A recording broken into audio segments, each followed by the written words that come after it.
Shabbat Shalom. Tonight, this is a special Sabbath because we're in our time of Sukkot, also known as tabernacles from the Greek, or booths from the English, but Sukkot.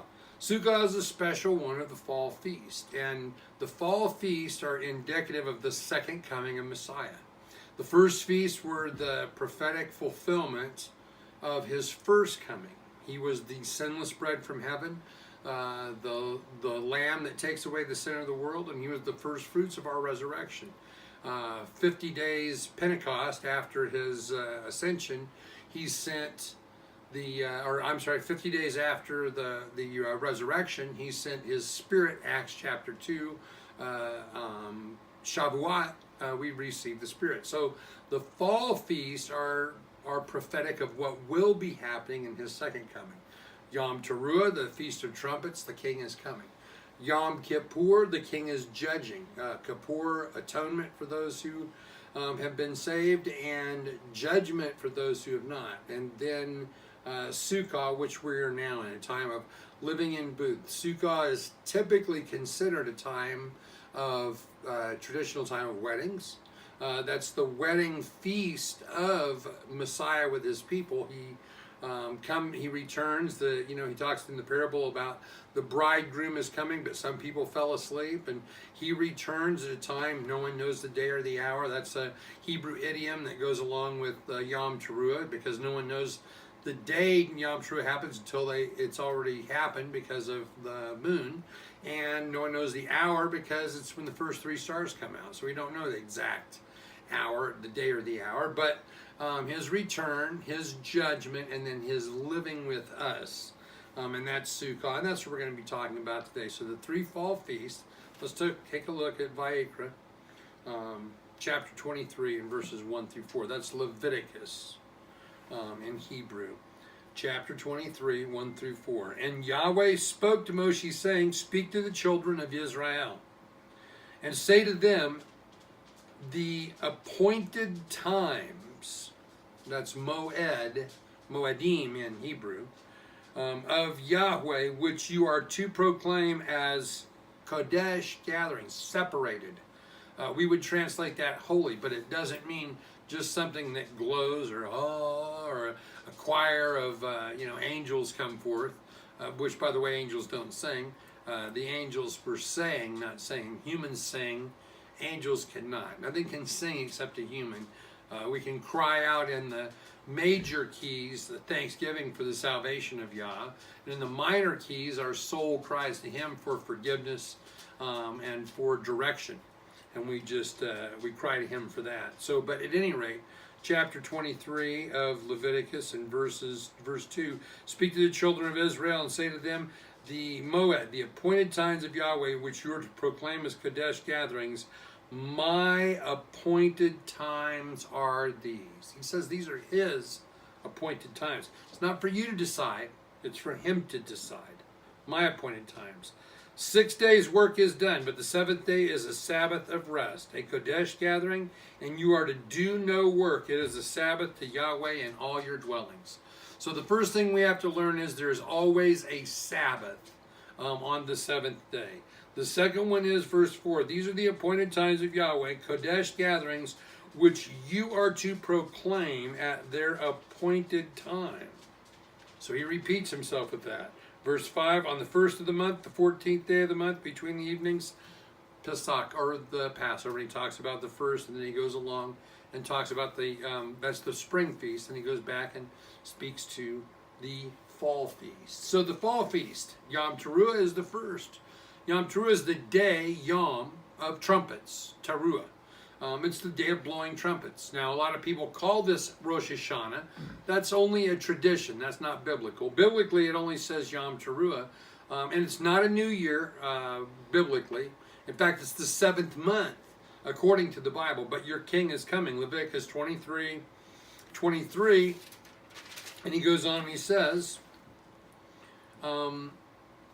"And Yahweh spoke to Moshe, saying, Yom Teruah, speak to the children of Israel, saying, on the seventh month, on the first day of the month, you're to have a rest, a remembrance, a blowing of trumpets, a Kodesh gathering." So that's the fall feast. That's the 7th month. First month is in the spring, Abib. 7th month is the beginning Yom Teruah. Many traditional Jewish people will say that's the civil New Year, but the Bible doesn't describe a civil New Year. It doesn't call it Rosh Hashanah, it calls it Yom Teruah, and it states that that's the 7th month. So, the king, your king is coming. And if we look to the fall feast, Yom Kippur, he covered your sins. Yom Kippur, Kippur means to cover, atone. When he said about the ark that it was to be Kippur in pitch.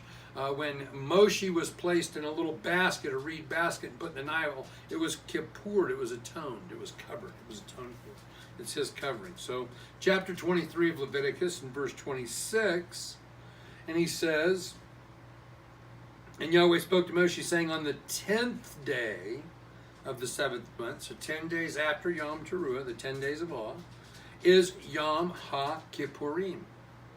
And it shall be a Kodesh gathering for you, and you shall afflict your soul, and shall bring an offering made by fire to Yahweh.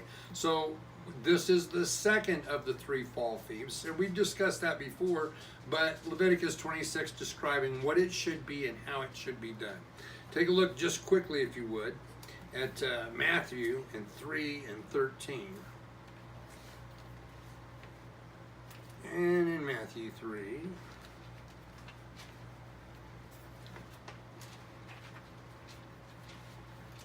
it says, and then Yahushua came from the Galil to Yohanan, to the Yarden, the Jordan River, to be immersed, to be baptized by him. But Yohanan was hindering him, saying, I need to be baptized by you, and you come to me. But Yahushua answering and said to him, permit it now, for thus it is fitting for us to fulfill all righteousness. Then Yohanan permitted him. What's happening here? He literally is becoming the scapegoat that's described back in Leviticus and Deuteronomy. He's fulfilling partially, he's showing he's going to fulfill the Kippur, the full atonement of us. He's going to be the covering. He's going to be the scapegoat. He's going to be the goat that takes our sins. When that happens, the chief priest places his hands on the head of the goat and he imparts the sins on it. When in Hebrew life a baptism is done, both hands are imparted on the head and the person is completely immersed. Baptism comes from the Greek word baptismo, which literally is a nautical term that means the ship sunk. It didn't get a wave over the deck, it didn't get sprinkled, it sunk. The ship sunk. So that's what baptism is. So he baptizes him, he pushes him under the water with both hands. And back in the Torah, in Leviticus, when the chief priest is described as dealing with the scapegoat, he puts both hands on the head of the scapegoat, recites a prayer, and imparts all of the sins of the nation on this goat. And he says this is done to fulfill all righteousness. Yeshua says, or Yohanan says, I need to be immersed by you and you come to me. But Yeshua answering said, permit it now, for this is fitting for us to fulfill all righteousness. And having been immersed, Yeshua immediately went up from the water, and see the Shamayim were opened, and that he saw the Ruah, the Spirit of Yahweh, descending like a dove and coming upon him. And see the voice out of the Shamayim saying, this is my Ben, my son, my beloved, in whom I delight. Then Yahushua was led up by the Ruah, the Spirit, into the wilderness to be tried by the devil. Exactly to the same place that the scapegoat is taken from Jerusalem to Azazel. He was fulfilling partially, and I think he would actually, his blood atoned for in preparation for his second coming. So when he comes then, he said, on his first coming, I did not come to judge. He didn't fulfill all 4 offices of HaMashiach, only 3. He will come and fulfill the judge portion, Matthew 3. And that's in Matthew 25, that he does fulfill that. But the fall feast, Sukkot. So this is the one that we happen to be in right now. Sukkot we can find in Deuteronomy, and chapter 16, verse 13, and it says, performed the festival of Sukkot. That's what we're in now.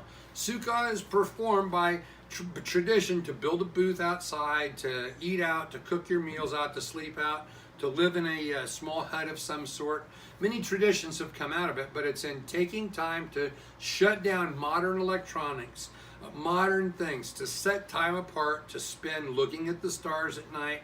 The Sukkot, you should be able to see through it enough to see the stars a bit. Camp out a little bit, if you will. Have a meal out with the family. Sit and look at the stars and see nature and enjoy the time. Not all the things that are man-made, the creation. Enjoy the Creator and His creation. And that's what Sukkot is, Him living with us. John 1 says that Yahushua came and tabernacled among men with us. He tabernacled with us. Leviticus 23:33. And it says, and Yahweh spoke to Moshe, saying, speak to the children of Israel on the 15th day, now the 7th month. Now we're the 15th, so the middle of the month, it should be the full moon. We know the first day, Yom Teruah, because it'll be the first sighting of the moon. You really don't know until after it's happened. That's why most Hebrew people celebrate Yom Teruah for 2 days, because it is the day that no man knows, or the hour, because we don't know when the third star comes out exactly. He goes on and he says, speak to the children of Israel on the 15th day, or the full moon, middle of the month, of the 7th month is the festival of Sukkot, for 7 days to Yahweh. On the first day it's a Kodesh, a separated gathering. You shall do no servile work. For 7 days bring an offering made by fire to Yahweh. On the 8th day there shall be a Kadosh gathering, a holy separated gathering for you, and you shall bring an offering made by fire to Yahweh in a closing festival. Do no servile work. These are the appointed times, the moed, the moedim, the appointed times of Yahweh, which you shall proclaim as Kodesh gatherings, to bring an offering made by fire to Yahweh, a burnt offering, a grain offering, a slaughtering, drink offerings, as commanded for every day, besides the Sabbaton, or the Sabbaths of Yahweh, and besides your gifts, and beside your vows, and beside your voluntary offerings, which you are to give Yahweh. So the 8th day is known as Simchat Torah, or celebration, or the happiness of Torah, celebrating, dancing with Torah. So we see that Sukkot is that final, it's a picture of living with Messiah when He returns.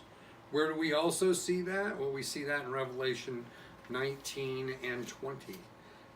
Take a look if you would. Revelation 19 and verse 11 says, and I saw the heavens, the Shabayim, opened, and there was a white horse, and he sat on him, and he who sat on him was called trustworthy and true. That's Yom Teruah. We see the white horse, we hear the trumpet of Adonai, and the shout of the archangel, according to Shaul. And he says, and he who said, and he returns, he comes back on this horse to at the 12th hour, literally, to save Israel. And he who sat on him was called trustworthy, true, and righteousness. He judges Yom Kippur and fights. And his eyes were as a flame of fire, and on his head were many crowns, having a name that had been written, which no one had perceived except himself.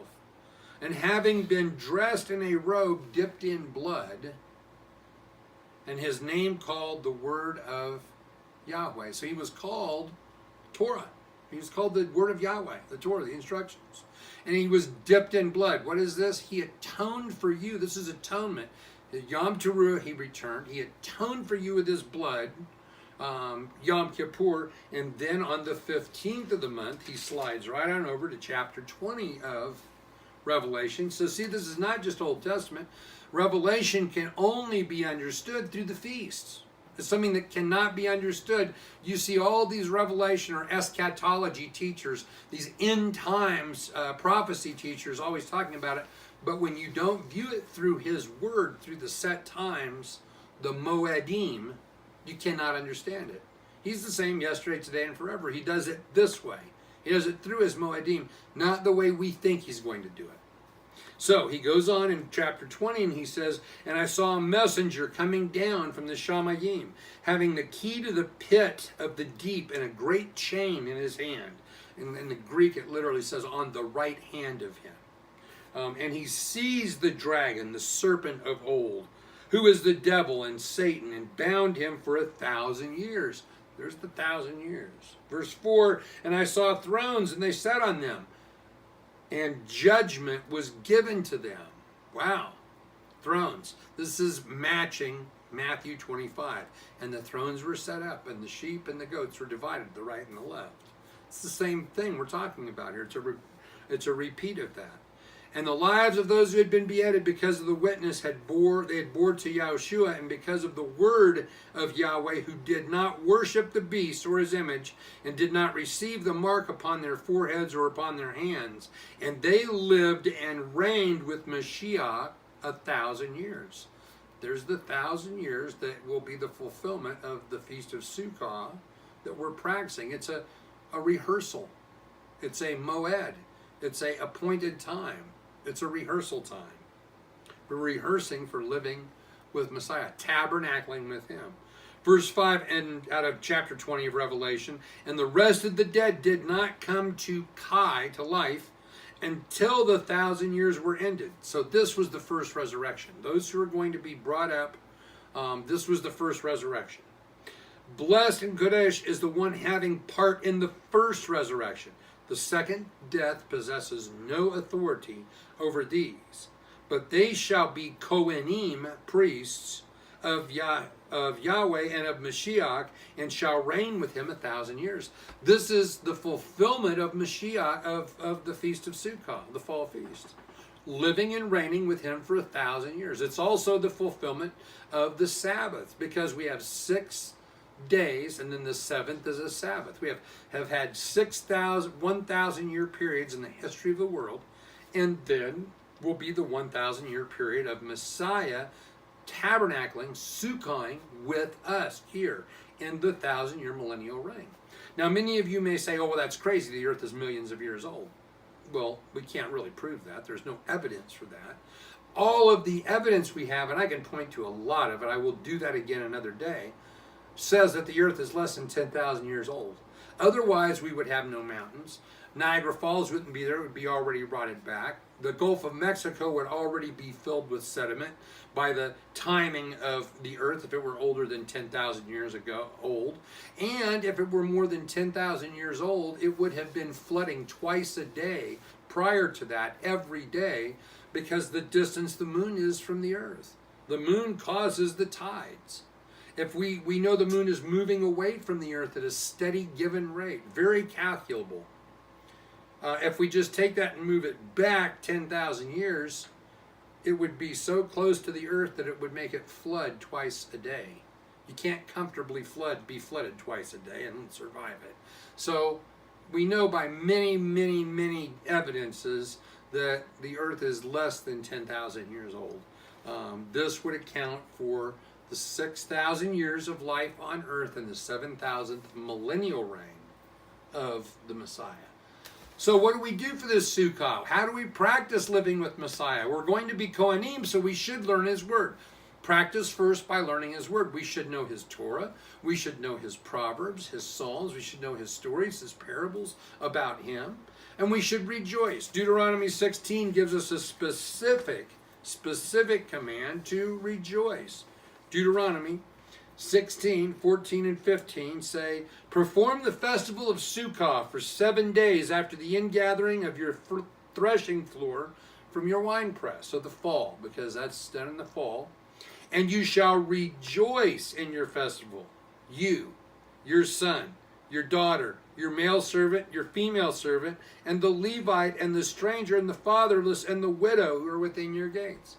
So not only do we take care of making sure we can have enough to party and rejoice with our sons and our daughters, but with the Levite, with the widow, with the fatherless, with the poor, the orphan, we need to make sure that's all happening. That's what he wants for us to be his people.